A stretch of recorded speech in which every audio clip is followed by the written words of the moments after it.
Вітаю вас, дорогі глядачі каналу «Світло мудрості». Усім нам обіцяли щастя в шлюбі, чи не так? Розказували, що ось вийдеш заміж, і все, буде тобі рай земний, вічний покій та повна миска борщу. А якщо шлюбу немає? Чи, може, він закінчився? Що робити? Куди бігти, коли тобі за 50, і здається, що твій потяг і щастя уже давно поїхав без тебе? І тут на сцену виходить вона. Баба Катерина.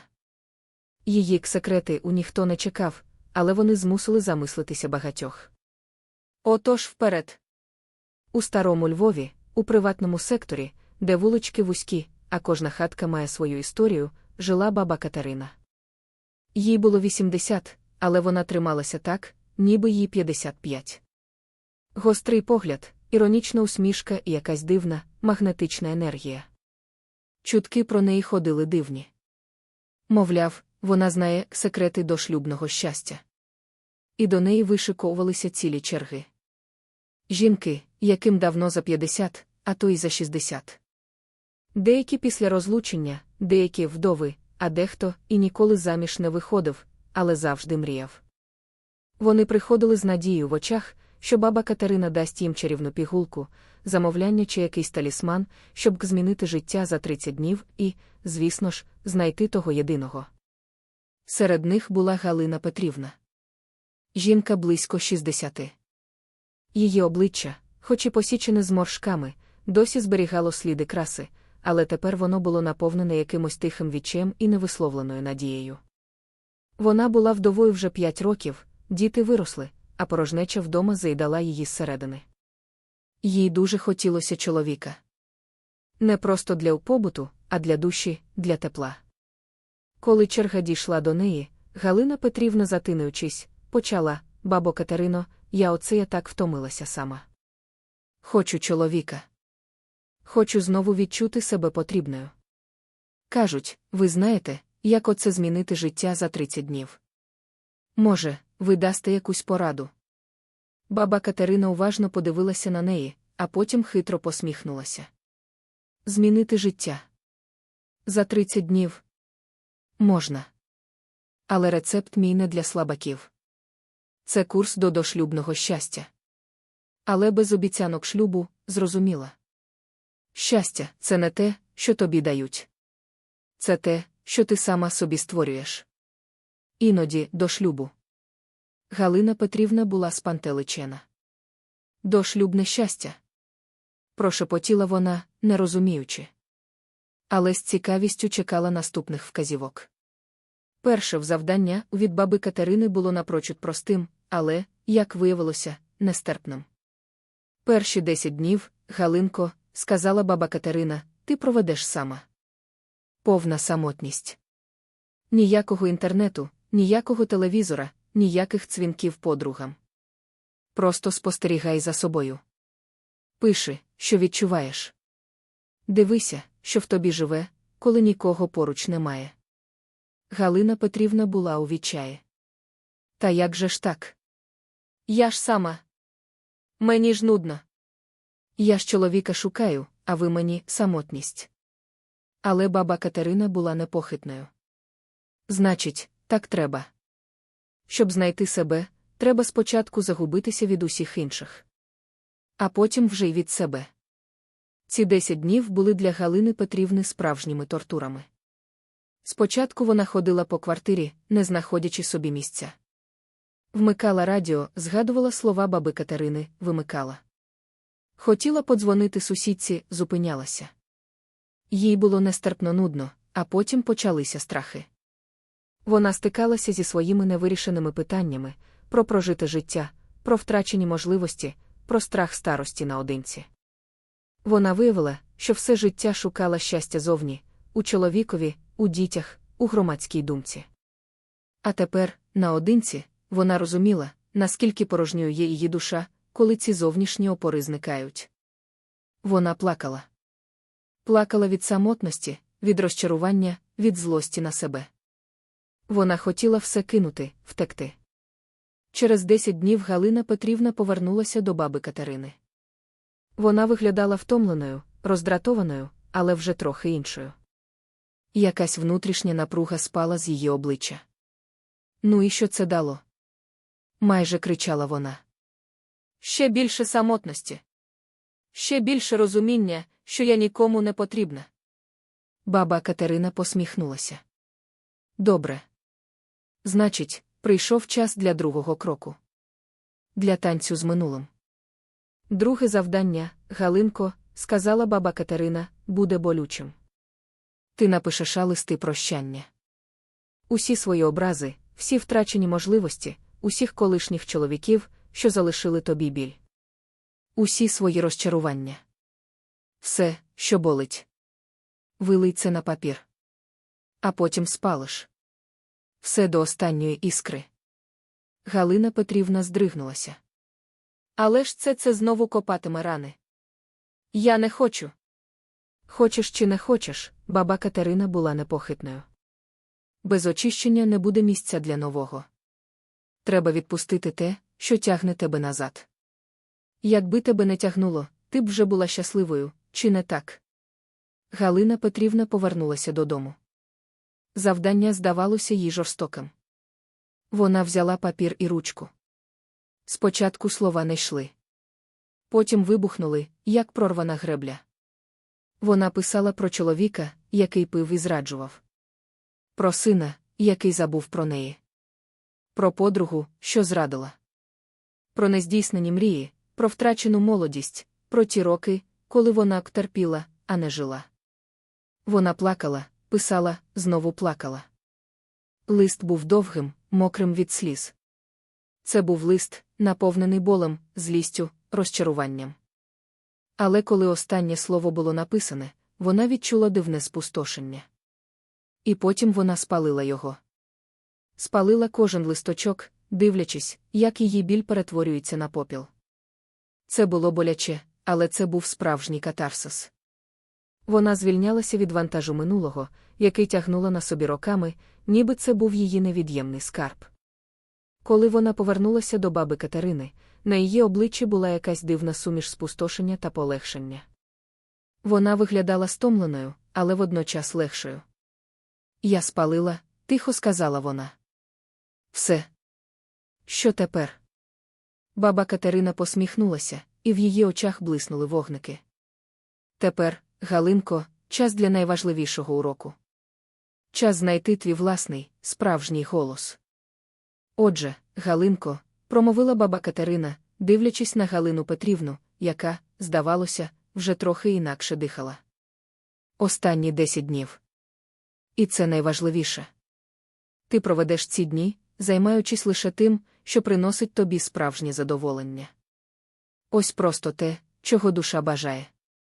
І при цьому нікому про це не говорити. Не шукати схвалення, не чекати похвали, не виправдовуватися. Роби це для себе. Це буде твій власний секрет щастя». Галина Петрівна спочатку розгубилася. «Як це? Нікому не говорити? А що ж робити?» Вона все життя робила щось для когось, для чоловіка, для дітей, для сусідів. Їй здавалося, що її радість має бути обов'язково розділена, інакше вона не існує. Але вона взялася за це. Спочатку було важко. Вона звикла, що її життя – це суцільний обов'язок. Але потім почала з дрібниць. Вона завжди любила малювати, але ніколи не мала часу. Купила олівці, альбом і просто почала виводити лінії, кольори. Вона могла годинами сидіти над малюнком, забувши про все. Вона читала книги, які завжди хотіла прочитати, але не було часу. Слухала музику, яка подобалася лише їй, а не чоловікові чи дітям. Вона навіть тихенько танцювала під старі платівки, коли нікого не було вдома. І вперше за багато років Галина Петрівна відчула справжню радість, яка йшла зсередини. Це не було щастя від компліменту, від подарунка чи від чогось схвалення. Це була радість власної свободи, власного вибору. Вона усвідомила свою цінність незалежно від того, чи є поруч партнер. Її щастя не залежало від думки Галини Іванівни чи будь-кого іншого. Це було її особисте, таємне щастя. Коли минуло 10 днів, Галина Петрівна повернулася до баби Катерини. На її обличчі вже не було відчаю, не було роздратування. Була тиха, внутрішня посмішка. Очі світилися. Вона вже не так відчайдушно шукала чоловіка. Вона сіла навпроти баби Катерини, мовчала деякий час, а потім тихо сказала: «Я зрозуміла». Але що саме вона зрозуміла? Це питання зависло у повітрі. Баба Катерина уважно подивилася на Галину Петрівну. «То що ж ти зрозуміла, Галинко? Що таке оте дошлюбне щастя, про яке я тобі говорила?» Галина Петрівна підняла очі, і в них вже не було колишнього благання. «Це коли ти щаслива сама з собою, бабо Катерино. Коли тобі ніхто не потрібен, щоб почуватися цілісною. Коли ти знаєш, чого хочеш, і робиш це для себе. Коли ти не чекаєш, що хтось прийде і зробить тебе щасливою. Ти сама собі творець свого щастя. І тільки тоді, може, і з'явиться хтось, хто схоче розділити це щастя.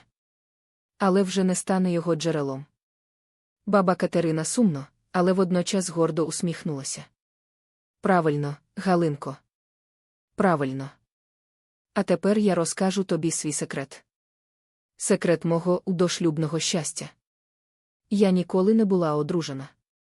У кімнаті запала тиша. Галина Петрівна була шокована. Як? Ця мудра жінка, до якої всі йшли за рецептами шлюбу, ніколи не була заміжня. «Це ж неможливо».